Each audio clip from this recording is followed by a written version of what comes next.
ಜಿಲ್ಲಾ ಪಂಚಾಯತ್ ಮಾಜಿ ಸದಸ್ಯ ಯೋಗೇಶ್ ಗೌಡ ಕೊಲೆ ಪ್ರಕರಣಕ್ಕೆ ಸಂಬಂಧಪಟ್ಟಂತೆ ಶಿಕ್ಷೆಗೆ ತಡೆ ಕೋರಿ ಸಲ್ಲಿಸಿದಂತಹ ಅರ್ಜಿ ವಿಚಾರಣೆ ಇವತ್ತು ನಡೆಯಲಿದೆ.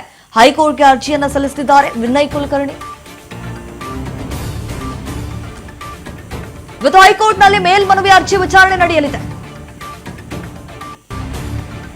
ಚಂದ್ರಶೇಖರ್ ಇಂಡಿ ಕೂಡ ಮೇಲ್ಮನವಿಯನ್ನ ಸಲ್ಲಿಕೆ ಮಾಡಿದ್ದಾರೆ.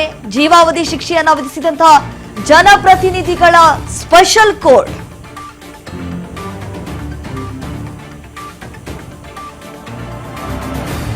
ನೋಡಿ, ವಿನಯ್ ಕುಲಕರ್ಣಿ ಈಗ ಮೇಲ್ಮನವಿ ಸಲ್ಲಿಕೆ ಮಾಡಿದ್ದಾರೆ. ಹೈಕೋರ್ಟ್ ಮೆಟ್ಟಿಲೇರಿದ್ದಾರೆ.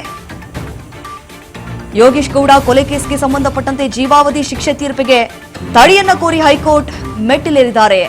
ಒಂದು ಕಡೆ ಪರಪ್ಪನ ಅಗ್ರಹಾರದಲ್ಲಿ ಜೈಲು ವನವಾಸವನ್ನು ಅನುಭವಿಸ್ತಾ ಇರುವಂತಹ ಶಾಸಕ ವಿನಯ್ ಕುಲಕರ್ಣಿಗೆ ಕ್ಷಣ ಕ್ಷಣಕ್ಕೂ ಎದೆ ಬಡಿತ ಜೋರಾಗ್ತಾ ಇದೆ. ಯಾಕಂತಂದ್ರೆ ಇರೋದಕ್ಕಾಗ್ತಾ ಇಲ್ಲ, ಬಿಡೋದಕ್ಕಾಗ್ತಾ ಇಲ್ಲ, ಜೈಲಿನಲ್ಲಿ ಹೊರಗಡೆ ಬಂದ್ರೆ ಸಾಕಪ್ಪ ಅನ್ನುವಂತ ನಿಟ್ಟಿನಲ್ಲಿ ಈಗ ಮೇಲ್ಮನವಿಯನ್ನ ಸಲ್ಲಿಕೆ ಮಾಡಿದ್ದಾರೆ. ಯಾಕಂತಂದ್ರೆ 2 ವರ್ಷಗಳ ಕಾಲ ಏನಾದ್ರೂ ಶಿಕ್ಷೆ ಪ್ರಮಾಣ ಪ್ರಕಟ ಆದ್ರೆ, ಈಗ ಜೀವಾವಧಿ ಶಿಕ್ಷೆಯನ್ನ ವಿಧಿಸಲಾಗಿದೆ ಬಿಡಿ, ಅದೊಂದು. ಸೊ ಹಾಗಾಗಿ 2 ವರ್ಷಗಳ ಕಾಲ ಏನಾದ್ರೂ ಶಿಕ್ಷೆ ಪ್ರಮಾಣ ಪ್ರಕಟ ಮಾಡಿದ್ದೇ ಆದಲ್ಲಿ ಅಂತ ಹೇಳಿ ಅದೊಂದು ರೂಲ್ಸ್ ಇದೆ. ಸೊ ಆಗ ಈ ಶಾಸಕ ಸ್ಥಾನ ಅನರ್ಹಗೊಳ್ಳುತ್ತೆ. ಆ ಒಂದು ಭಯ ಆಬ್ವಿಯಸ್ಲಿ ಕಾಡ್ತಾ ಇರತ್ತೆ. ಈಗ ಒಟ್ಟಿನಲ್ಲಿ ಮೇಲ್ಮನವಿಯನ್ನ ಸಲ್ಲಿಕೆ ಮಾಡಿದ್ದಾರೆ. ಹಾಗೆ ಜನಪ್ರತಿನಿಧಿಗಳ ನ್ಯಾಯಾಲಯದ ಆದೇಶವನ್ನ ಪ್ರಶ್ನಿಸಿ ಅಪರಾಧಿ ವಿನಯ್ ಕುಲಕರ್ಣಿ ಮತ್ತು ಚಂದ್ರಶೇಖರ್ ಇಂಡಿ ಹೈಕೋರ್ಟ್ಗೆ ಮೇಲ್ಮನವಿ ಅರ್ಜಿಗೆ ಸಲ್ಲಿಕೆ ಮಾಡಿದ್ದಾರೆ. ಜೀವಾವಧಿ ಶಿಕ್ಷೆ ತೀರ್ಪಿಗೆ ತಡೆಯಾಜ್ಞೆಯನ್ನ ನೀಡಿ ಸೊ ಅದನ್ನ ಅಮಾನತಿನಲ್ಲಿ ಇಡುವಂತೆ ಮನವಿ ಮಾಡಿಕೊಂಡಿದ್ದಾರೆ. ಸೊ ಇವತ್ತು ವಿಚಾರಣೆ ನಡೆಯುತ್ತೆ. ಸುದೀರ್ಘವಾಗಿ ಇವತ್ತು ಏನೆಲ್ಲ ವಾದ ವಿವಾದಗಳಾಗುತ್ತೆ ಅನ್ನೋದು ಗಮನಿಸಬೇಕಾಗತ್ತೆ.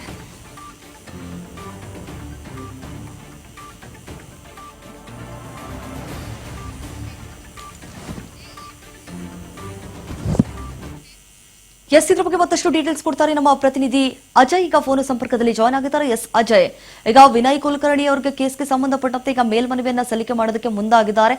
ಯಾವೆಲ್ಲ ಮಾನದಂಡಗಳನ್ನ ಮುಂದಿಟ್ಕೊಂಡು ಈಗ ಮೇಲ್ಮನವಿಯನ್ನ ಸಲ್ಲಿಕೆ ಮಾಡಬೇಕು ಅಂತ ಹೇಳಿ ಮುಂದಾಗಿದ್ದಾರೆ ಅಜಯ್? ಖಂಡಿತ ದೀಪ, ಅಂದ್ರೆ ಯೋಗೇಶ್ ಗೌಡ ಭೀಕರ ಕೊಲೆ ಪ್ರಕರಣಕ್ಕೆ ಸಂಬಂಧಪಟ್ಟಂತೆ ಒಂದ್ ಕಡೆ ಜೀವಾವಧಿ ಶಿಕ್ಷೆಯನ್ನ ಪಡೆದು ಈಗ ಪರಪ್ಪನ ಜೈಲಿನಲ್ಲಿ ಕೂಡ ವಾಸವನ್ನ ಮಾಡ್ತಿರುವಂತ ವಿನಯ್ ಕುಲಕರ್ಣಿ ಏನಿದ್ರೆ, ಇದೀಗ ಅವ್ರಿಗೆ ಕೊಟ್ಟಿದ್ದಂತ ಜೀವಾವಧಿ ಶಿಕ್ಷೆ ತೀರ್ಪಿಗೆ ತಡೆಯಾಜ್ಞೆಯನ್ನು ಕೋರಿ ಈಗ ಹೈಕೋರ್ಟ್ ನ ಕದಮನ್ನ ತಟ್ಟಿರುವಂತದ್ದು. ಅಂದ್ರೆ ಕಳೆದ 3 ದಿನಗಳ ಹಿಂದಷ್ಟೇ ಒಂದು ಹೈಕೋರ್ಟ್ಗೆ ಜೀವಾವಧಿ ಶಿಕ್ಷೆಗೆ ತಡೆ ಹಾಗೂ ತೀರ್ಪನ್ನ ಅಮಾನತು ಮಾಡಬೇಕು ಅಂತ ಹೇಳಿ ಈ ಹಿಂದೆ ಜನಪ್ರತಿನಿಧಿಗಳ ವಿಶೇಷ ನ್ಯಾಯಾಲಯ ಕೊಟ್ಟಂತ ಆದೇಶವನ್ನ ಪ್ರಶ್ನೆಯನ್ನ ಮಾಡಿ ಆ ಒಂದು ಶಿಕ್ಷೆಗೆ ತಡೆಯನ್ನ ಹಾಗೂ ತೀರ್ಪನ್ನ ಸಂಪೂರ್ಣವಾಗಿ ಅಮಾನತನ್ನ ಮಾಡಬೇಕು ಅಂತ ಹೇಳಿ ವಿನಯ್ ಕುಲಕರ್ಣಿ ಇದೀಗ ಹೈಕೋರ್ಟ್ಗೆ ಅರ್ಜಿಯನ್ನ ಕೂಡ ಸಲ್ಲಿಸಿರುವಂತದ್ದು. ಅಂದ್ರೆ ಇವತ್ತು ಸೋಮವಾರ ಆಗಿರೋದ್ರಿಂದ ಇವತ್ತು ಆಲ್ಮೋಸ್ಟ್ ಮಧ್ಯಾಹ್ನದ ಒಳಗಾಗಿ ಈ ಒಂದು ಅರ್ಜಿಯ ವಿಚಾರಣೆ ಬರುತ್ತೆ. ಅಂದ್ರೆ ಇಲ್ಲಿ ವಿನಯ್ ಕುಲಕರ್ಣಿ ಏನಿದ್ದಾರೆ ಅವ್ರು ಮಾತ್ರ ಅಲ್ಲದೆ ಅವರ ಸಂಬಂಧಿಕರಾಗಿರುವಂತ ಚಂದ್ರಶೇಖರ್ ಇಂಡಿ ಅವರು ಕೂಡ ಮೇಲ್ಮನವಿ ಸಲ್ಲಿಕೆಯನ್ನ ಮಾಡಿದ್ದಾರೆ. ಬಹುತೇಕ ಇವತ್ತು ಆಲ್ಮೋಸ್ಟ್ ಮಧ್ಯಾಹ್ನದ ಒಳಗಾಗಿ ವಿಚಾರಣೆಗೆ ಬರುವಂತ ಸಾಧ್ಯತೆ ಕೂಡ ಹೆಚ್ಚಾಗಿದೆ. ಅಂದ್ರೆ ಜೀವಾವಧಿ ಶಿಕ್ಷೆಗೆ ಒಳಗಾಗಿರುವಂತ ಅಪರಾಧಿಗಳು ಎಲ್ಲರೂ ಕೂಡ ಈಗ ಪರಪ್ಪನ ಜೈಲಿನಲ್ಲಿ ಇದ್ದಾರೆ.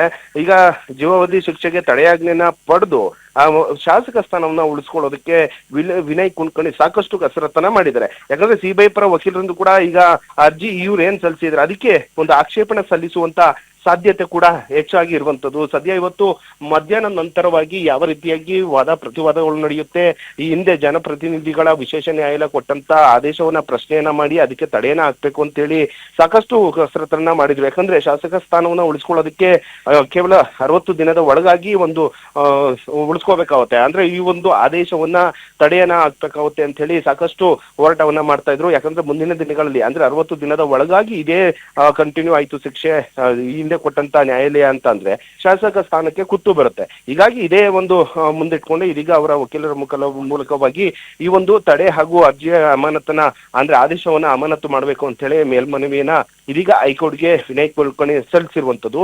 ಸದ್ಯ ಇವತ್ತು ವಾದ ಪ್ರತಿವಾದ ಏನಾಗುತ್ತೆ, ಕೋರ್ಟ್ ನ ಆದೇಶ ಏನ್ ಬರುತ್ತೆ ಅನ್ನೋದು ಎಲ್ರಿಗೂ ಕೂಡ ಸಾಕಷ್ಟು ಕುತೂಹಲ ಇದೆ. ಇವತ್ತು ಮಧ್ಯಾಹ್ನದ ನಂತರ ಏನಾಗಲಿದೆ ಅನ್ನೋದು.